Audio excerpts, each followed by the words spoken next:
habeenada ka mid ah ayaa inan baa ila soo hadashay.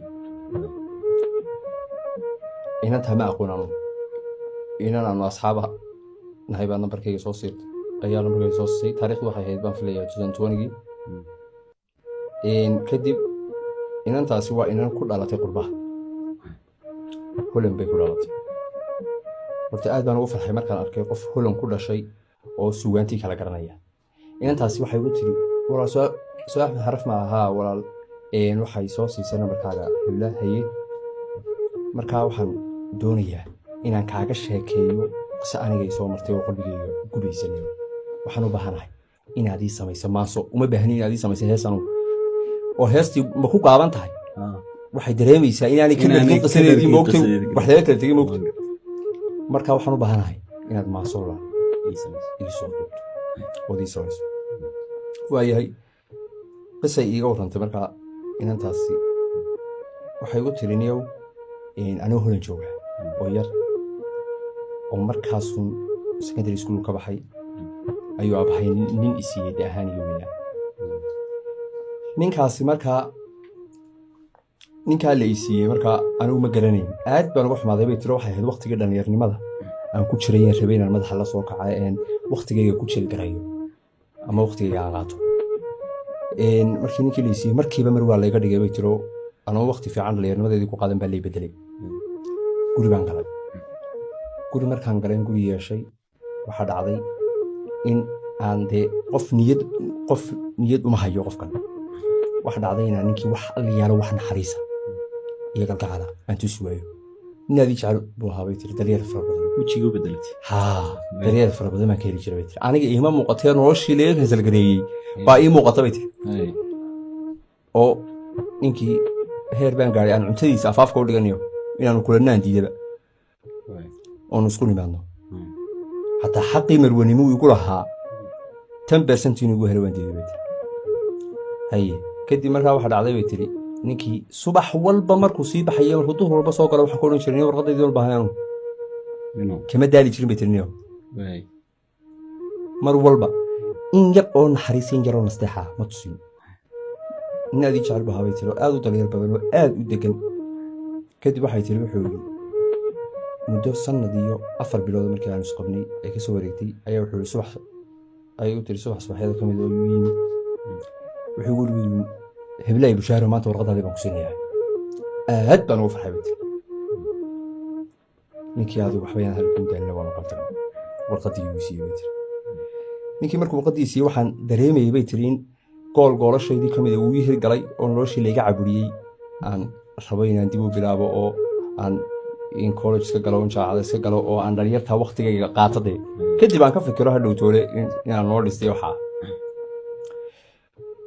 kadib waxay tiri inuu 3 bilood markay ka soo wareegtay ayaan tabay oon jeclaa dib u jeclaaday anigu ninkii aan xumeeyey bay tiri.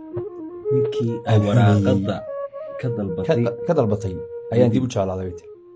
waxay tiri wax allayaalo wax naxariisa oo ninka aanu galay waa kelmad odhan jirtay kugu horeeyanba kugu dambeeyay. weji aan ku idhaahdo waan ku jecelahayna ma hayo meeshii ma yaal bay tiri. oo qofka markaad in uun garanayso xataa raaligelintu waxay habboon tahay markaad qofkan garanayso waxaad ku raaligelisay oo inuu wax kuu yaalaan. laakiin haddii aanay wax allayaalo wax kuu oolba jirin dee aad bay odkaanaysaa inaad raaligelisa moogto. marka waxay ugu tiri ingiriiskan yimid saa ninkan horta heer baan gaadhay bay tiri xataa aan meheradii meeshuu ka shaqaynayey aan meel hudheeloo ka soo horjeeday aanan u baahnayn aan gabadh weytarada ka noqdo si aan isaga warko. dushaasumaan ka eegay haddii la weydiiyana dig baan isgelinaya bay tirniyo oo ma jecli baan leeyahay ileen ma ninkaad shalay toole waxaa ku samaysay maanta u cabanaysaa waa yandare. kadib waxay tiri waxaan sameeyey markaa inaan horta isiraahdo bal dalkan ba iskaga tag. dalkii baan ka tegay bay tiri. ad waxba inaan kuu daalay bay tiri niyo ninkii waan iloobi layaa wax aliyaalo wax ii yaalaana ma jirto. markaa suugaantan aad u xiisayaa bay tiri, suugaantan dhegeystaa. marka waxaan aaminay boogteedan in qof suugaanyahani dabiibi karayo. waxay ku tiri markaa ma tihid suugaanyahankii koowaad aan la soo hadlo iyo halabuurkii koowaad aan ku idhaahdo wax ii samee. dhowr halabuuroo kale ayaan u dirsaday laakiin wax ii qanciya weli ma hayo.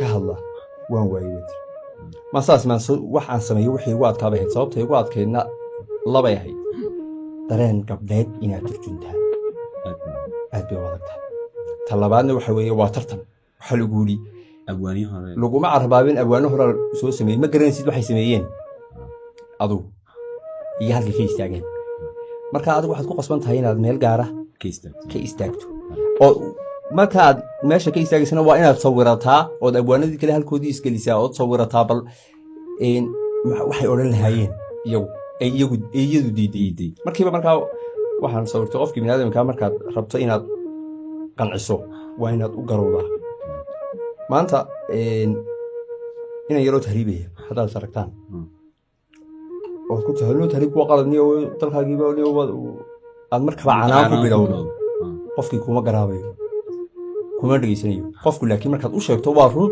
shaqalaan baa jirta wadanka waxba jiraan waa run qofka aad markaad halka uu taagan yahay istaagto uu arko qofkii inaad si wax ula arkayso markaas qofku waxa fududaanayso qofku inuu ku dhageysto uu qanco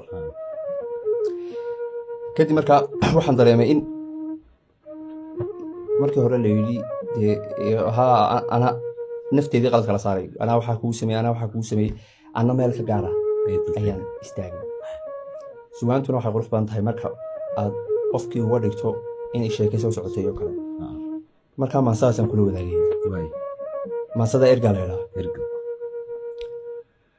waxay odhanaysaa sidan waxay tiri weli kuma ilaawine anigoo ku jecel baan isadka idhahdaa anoo eegmadaadiyo araggaaga tabayaan isha kaa dulaliya iyadoo daraaddaa ilma iga tiflaysaan ergadaada diidaa anigoo la'aantaa cidloodaan istiilaa kolka ay asxaabtuna adii kaa su'aalaan intaan kibir isgeliyaan ku idhaa garraystoo axad kalaan haystaa farxad aan qasbaayo aan uurka jirin baan matalaa in dooroo qalbi kuu yardhoobiya niyad aad ku weyntaan intaa qari isleeyo xaqiiqdaan asturayaa balse ulashadaan qabo ammintaan galgacalkiya ulashadii dhexdeeniyo isbambaaninteeniyo ereyadii macaanaa xusuustoodii aan galo intaan soo yar dhuntoon bulshada iska eegaan oo hiisoo dhamaystaa marka lay ag joogee dadka aan arkayaan ahayduul qoslaayey alleylkii markay tahay anna keligayaan ahay adi sawirradaadii inta aan la soo baxo sow kuma dul ooyo sida aflaamta oo kale wakhtigiina soo maray intaan riyo ku daawado ahay kuma calaacalo haddee inaan isweynana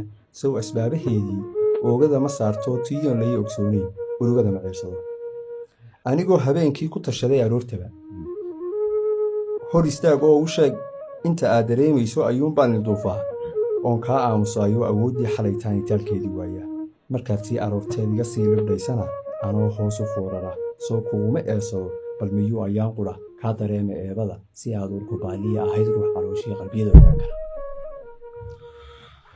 kasakow ilaahay aadmiga intaa leeg qofna ima dareemo anuunbaa dhibtooda iyaanu hashkatooda runta waan inkarayaa beenna waan alkumayaa misna waxaan irkanayaa inaan lay fahmayno eed baan tirsanayaa daaxaan isdiidsiin indhaha iska tiraya waxaan aamusnaadaba waan awoodi waayo intaa in ka sii badan ma adkaysan karayo isma hayn karaaye waxba hay aqoonsane waxaad ii ogaataa inaan adi adduunkiyo ifka kugu jeclahay markaa waxay inantaa alxamdulillah horto ilaahay wuxuu u guulayay inaan dareenkeedii dhammaystiro